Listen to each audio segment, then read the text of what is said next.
Assalamualaikum warahmatullahi wabarakatuh. Berjumpa kembali dengan saya Sam Singo, tentunya masih dalam channel Singo Deso. Nah, dalam video kali ini aku pakai masker ya, karena temanku lagi makan durian yang baunya sangat enak sekali dan saya begitu nggak begitu suka banget sih sebenarnya. Nah, untuk kali ini yang akan Singo Deso bahas adalah buat kawan-kawan mungkin yang ada referensi-referensi yang agak dibutuhkan di video ini ya, bahwa apa saja sih yang akan diurus ketika sudah habis kontrak di Korea. Ini khususnya di Korea ya, berarti habis kontrak di Korea ataupun yang habis kontrak di Korea itu 3 tahun ataupun yang 4 tahun 10 bulan ataupun yang sudah re-entry. Nah, ini pas pengalaman saat ini ada teman saya satu pabrik juga satu angkatan yang sekarang sudah mau pulang, dan saya mau bertanya apa-apa saja sih yang perlu diurus ketika kita sudah selesai kontrak untuk pulang, tentang pesangonnya atau tentang Dejigem, Gukmin Yonggem dan bla bla bla bla yang lain yang perlu diurus untuk yang jelas untuk pengurusan waktu kita pulang apa saja. Nah, ini dengan narasumbernya langsung. Atas nama siapa mas namanya mas? Terserah Subegyo. Mas Kim Subegyo, karena sudah lama di Korea jadi ditambahi Kim. Khusus yang belum paham ya tentang proses pulang kayak gitu. Nah, kalau yang udah paham silahkan di skip aja, nggak apa-apa. Terus intinya sebenarnya kalau TKI Korea itu kan biasanya begitu sampai Korea itu pasti disarankan untuk belajar bahasa Korea di bikin Goyong Sento. Goyong Sento itu ya tempat untuk pengaduan, tempat untuk belajar bahasa Korea dan sebagainya. Nah, itu pasti ada prosedur untuk kepulangan TKI. Contohnya saya kemarin juga dikasih seperti ini. Nah, ini mempermudah kita untuk proses pulang. Jadi ya memang harus urut sih cara untuk mengurus kepulangan itu. Yang pertama itu urus surat Culguk Yechong Haginso. Itu surat intinya dari Nodombu ya. Dari Nodombu ini surat pulang lah, surat kepulangan intinya. Dengan syarat yaitu ID card, paspor dan tiket dalam bentuk kertas, dalam bentuk fotokopian seperti ini, ya kan? Nah, terus yang kedua itu minta surat ke bank atau yang namanya Gore Wiguk Hangen Cicong Waginso Sichongso. Nah, yang selanjutnya urus Samsung WC atau pesangon ya, Dejigem. Nah, itu biasanya yang berkendala itu tentang Dejigem kebanyakan. Dejigem mungkin Dejigem sama Gukmin ya mas ya? Nah, Gukmin sudah nggak ada. Masalahnya Gukmin itu pabrik itu sudah menyetorkan semuanya per bulan. Oh iya. Kalau Gukmin, kalau Dejigem itu kan biasanya pabrik berapa persen, bukan pabrik berapa persen ya, yang disetorkan itu berapa persen, terus yang belum disetorkan itu berapa persen. Misal per bulan itu kewajiban setor taruhlah 100.000 ya pabrik. Nah, itu yang disetorkan ke Samsung WC itu bisa 50% atau 50.000 ataupun lebih dari itu, tergantung kesepakatan pabrik mungkin dalam pendaftaran dulu. Nah, itu biasanya orang yang awam itu tentang Dejigem itu kan harus bisa ngecek lah seberapa banyak Dejigem yang masuk ke Samsung WC, terus kekurangan yang pabrik itu juga seberapa banyak, itu harus tahu hitungannya. Kalau enggak, biasanya pabrik itu sudah bilang kayak gini, Dejigem udah tak kasih semua ke Samsung WC kayak gitu. Di sini udah nggak ada urusan, padahal sebenarnya pabrik masih kurang. Itu banyak sekali yang terjadi seperti itu. Jadi untuk pemula yang mungkin belum paham, itu harus tahu triknya seperti itu. Jadi ke shelter minta rincian Dejigem, terus nanti hitungannya berapa dengan asumsi gaji bulan terakhir.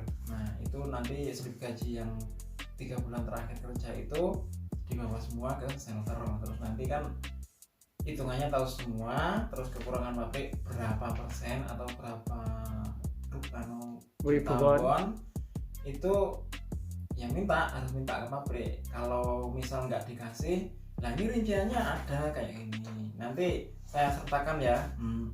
Contohnya seperti apa nanti saya sertakan, silahkan dicatat juga bisa ya, nanti biar difoto sama teman saya.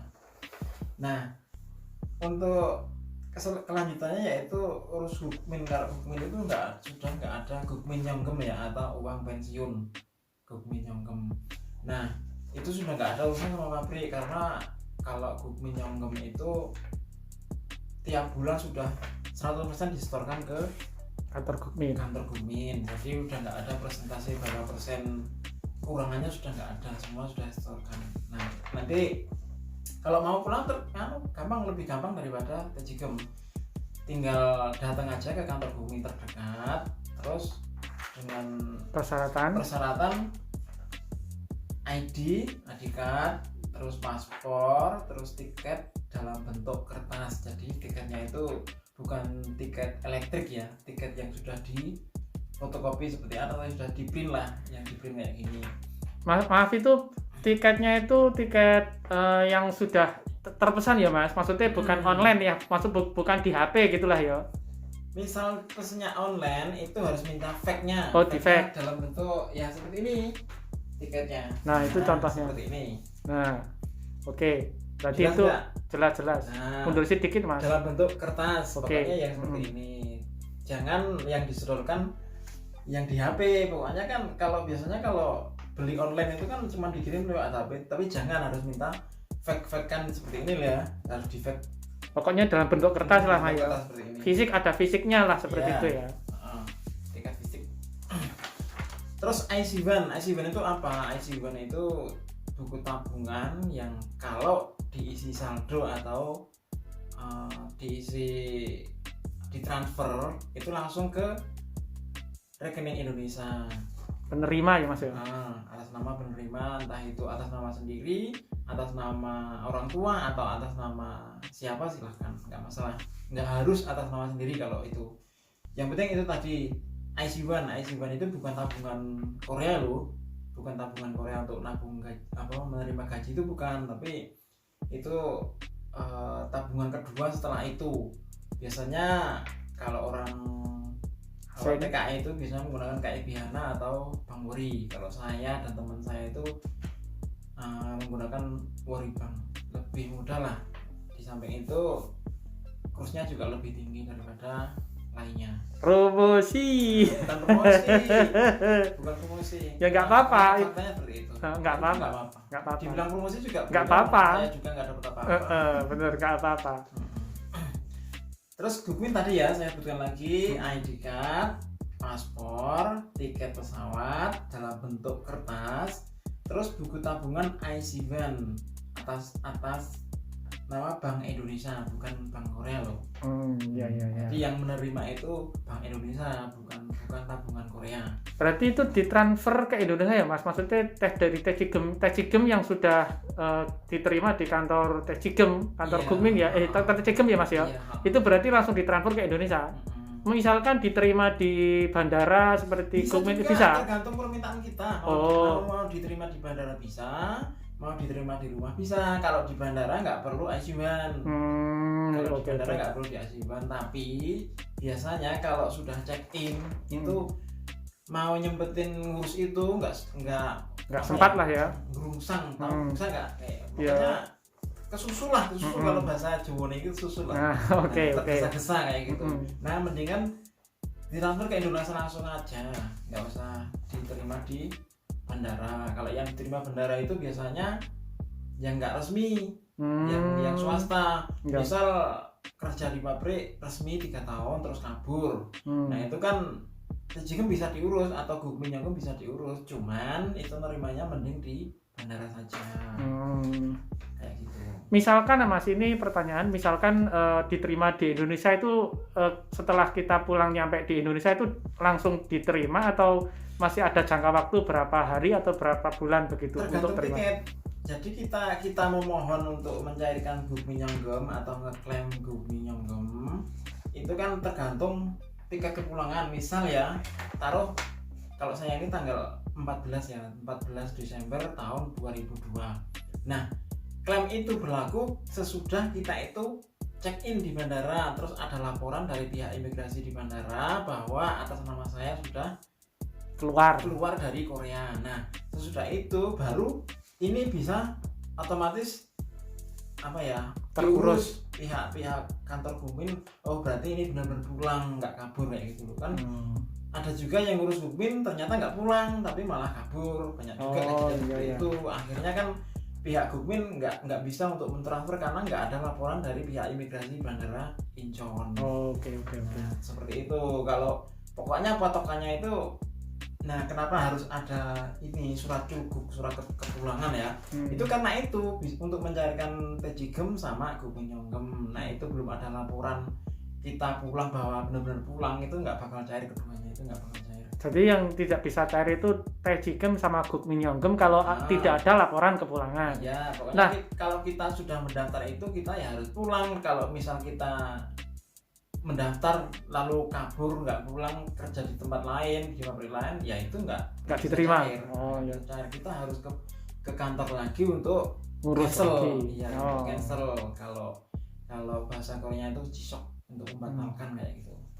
Terus ini kembali lagi ke pertanyaannya tadi, Mas. Maksudnya jenengan wis berpengalaman dari dulu waktu yang re-entry dulu itu untuk menerima yang diterima di Indonesia loh, Mas. Itu antara kita tiba di Indonesia sama menerima baik Taegyeom maupun Gukminyeonggem itu berapa hari? Kalau Gukmin sama Taegyeom itu duluan Taegyeom. Bulan Taegyeom berapa? Kalau Taegyeom itu begitu kita sudah keluar dari Korea, langsung diproses di kantor Samsung Baje, kita sudah dilaporkan untuk pulang. Itu paling lama itu 15 hari. Berarti 2 minggu lah ya, Mas. Sekitar 20 hari lah. Sekitar 15 sampai 20 hari itu sudah cair. Itu Taegyeom. Nah, kalau Gukmin itu 1 bulan lebih biasanya. 1 bulanan ya. Berarti 1 bulan di antara 35 hari sampai 40 rata-rata. Nah, berarti berarti diambil. Jadi kalau yang belum pengalaman kok nyampenya cuma segini, padahal itu yang sampai Taegyeom dulu. Jadi dua tahapan, yang nyampe itu Taegyeom, terus berikutnya Gukminyeonggem. Misalnya Taegyeom 7 juta, itu jadi uang Indo kalau cross sekarang ya sekitar 8 jutaan rupiah lah, sekitar itu. Nah, jangan kaget kok yang terima yang cari cuma segini ya. Jangan kaget karena itu yang nyampe Taegyeom dulu. Nah, nanti setelah selang 15 hari lagi, nah baru yang Gukminyeonggem. Jadi jangan salah kaget. proses langsung telepon kok cuma segini ya, sampainya sama bosnya atau sama siapa, itu nanti malah jadi malu sendiri karena prosesnya nggak tahu. Dulu aku juga seperti itu, kok nyamnya cuma segini ya, itu yang nyampe Taegyeom dulu, nanti yang Gukminyeonggem nyusul belakang. Oh, kalau gitu kan kita plong kayak gitu ya. Oh iya. Ini makanya ada klarifikasi. Jadi buat teman yang pulang terus nanti itu masalah pesangon dan Gukmin itu kalau nggak sampai sekaligus ya jangan jadi masalah, memang prosesnya seperti itu. Jadi yang sampai duluan itu yang Taegyeom yang sedikit dulu, terus yang keduanya yang Gukminyeonggem. Nah, kalau sudah dua itu sampai semua ya sudah, jangan dinanti-nanti lagi. Nggak ada lainnya masalah. Ada, Mas, tapi balik lagi ke Korea. Satu lagi yang penting juga ini buat teman-teman yang pabriknya itu daftarin Sudekse ya. Nah, Sudekse itu pajak ya, pajak pekerja, pajak daerah. Nah, belangkonya seperti ini, formulirnya seperti ini. Oke. Paham? Ada jelas. Nah, kalau sudah jelas nanti bisa dilampirkan fotonya juga ya. Ini buat teman-teman, saya ngasih informasi ini, ingat ya, tahun 2002. Jadi kemungkinan 2022 Mas. 2022 bulan 12 ya. Ingat ya. Jadi ke depan ini berubah seperti apa kita nggak tahu kan. Yang penting saat ini saya infokan ini. Jadi teman-teman yang berusia 35 ke bawah itu kalau di pabrik ada potongan Sudekse ya. Sudekse itu pajak daerah. Nah, itu bisa diklaim Berarti bisa diambil, bisa kembali lagi ya Mas? Bisa kembali lagi dengan catatan harus ada seperti ini, pernyataan dari perusahaan juga. Oh, ada stempel-stempel dan sebagainya. Terus ke kantor pajak, terus bisa diambil. Tapi umurnya 35 ke bawah loh, itu pun nggak jamin 100% bisa cair. Ya, ada juga yang nggak memenuhi syarat. Jadi jangan seneng kalau umur 35 itu yakin bisa ngambil, itu jangan seneng dulu. Itu belum tentu bisa, harus ada persyaratannya lagi yang untuk bisa cair seperti itu. Berarti kalau yang di atas 35 nggak bisa ngambil ya? Nggak bisa. Ya ada yang bisa, cuman 90% itu nggak bisa. Ya intinya harapannya tipis sih Mas ya. Tipis. Okay. Alasan utamanya apa saya juga nggak paham. Masalahnya saya tanya di seller juga nggak mau jelasin. Nggak tahu itu buat masukan negara juga bisa. Oke. Nggak masalah lah ya. Namanya juga kita kerja numpang di negara orang sih. Di pajak ya apa ya Mas? Iya. Kopi dhisik. Terus selanjutnya Mas, ada yang perlu disampaikan lagi?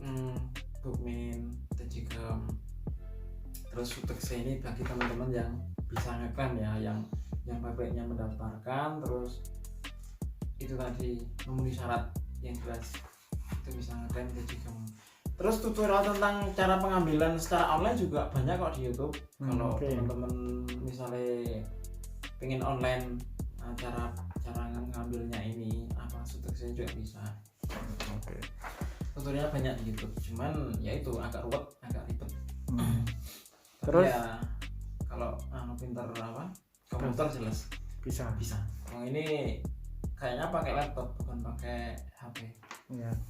Terus selanjutnya yang perlu diurus tadi Mas sudah nyampe Gukmin, terus seterusnya masih ada lagi atau tidak? Gukmin Yanggam sudah, Tejigem sudah, Sutekse sudah.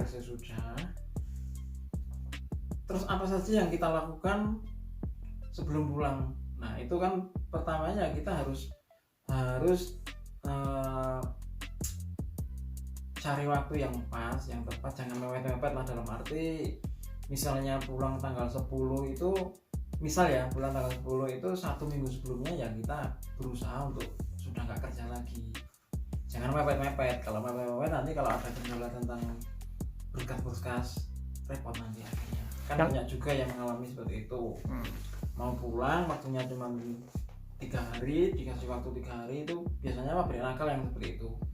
Pulang tapi masih suruh kerja terus dipepet kayak itu bahasa lainnya, pulangnya itu dipepet. Jadi kita mau ngurus apa-apa nggak ada waktu lah ya. Akhirnya kan tercecer.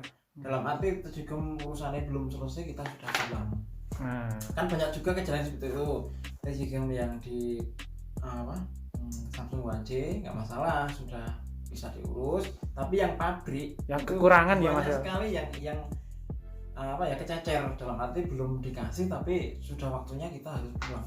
Nah akhirnya kita ngurusnya lewat telepon, udah gampang seperti itu. Wis kedaluarsa lah Mas ya. Lewat pengacara juga susah juga, karena pengacaranya juga butuh butuh fakta, ada orangnya yang jelas. Kalau udah di Indonesia ya sudah nggak dianggap bisa hilang ya Mas berarti. Iya. Jadi bagi teman-teman yang mungkin pabriknya itu bosnya agak nakal atau gimana, itu tak kasih saran ya, pokoknya mau nggak mau sebelum hari H kita pulang libur itu ya kita minta berhenti 1 minggu lah, paling nggak 1 minggu, minimal 5 hari itu kita harus stop, nggak usah kerja. Nah KPP-nya pabriknya nggak mau, kita ya harus ancang-ancang, kita harus punya akal, yaitu beli tiket palsu. Tak kasih saran buat teman-teman yang pabriknya susah diakali, itu tiket seperti ini tapi yang palsu banyak kok yang jual. Jadi misalnya tiket resmi harganya 500.000, itu kalau yang palsu paling 550.000 ya Mas. Itu buat nyairin Tejigem ibaratnya. Seperti itu. Misalnya kalau dikira-kira bosnya susah, itu beli tiket palsu, terus kita misalnya pulangnya tanggal 15, tiketnya palsu itu tanggal 10, jadi kan kita ada peluang 5 hari kan, paham nggak? Jadi 5 hari hari H asli sama tiket palsu itu beda, dalam arti tiket palsu itu lebih awal tanggal 10. Kita ngomong tanggal 10 pulangnya padahal kita pulang tanggal 15. Paham kan? Oh iya. Jadi iya. tiketnya dua, yang asli tanggal 10, terus yang palsu tanggal lebih awal. lebih gitu. awal tanggal 5 atau gimana. Seperti itu. Pokoknya maju 1 minggu lah yang palsu itu. Buat ngantisipasi kalau dibikin repot ngurus. Dibikin ruwet karo pabrik ya Mas ya. Iya. Masalahnya banyak banget yang ngalamin seperti itu. Jadi jangan heran lah Korea itu memang keras. Jadi kita ya harus punya akal, biar kita itu nggak diakali. Oke, demikian kawan-kawan Singo Deso. Apa saja yang perlu diurus untuk meninggalkan habis kontrak ketika sudah habis kontrak di Korea, khususnya di Korea. Bila kalian ada pertanyaan yang perlu dipertanyakan dan belum jelas, bisa tanya-tanya di kolom komentar dan tentu saya akan menjawab sesuai dengan kemampuan saya. Dan apabila ada kata-kata yang kurang berkenan di hati kalian ataupun yang menyinggung perasaan kalian, saya mohon maaf yang besar-besarnya dan saya akhiri. Wassalamualaikum warahmatullahi wabarakatuh. Bye.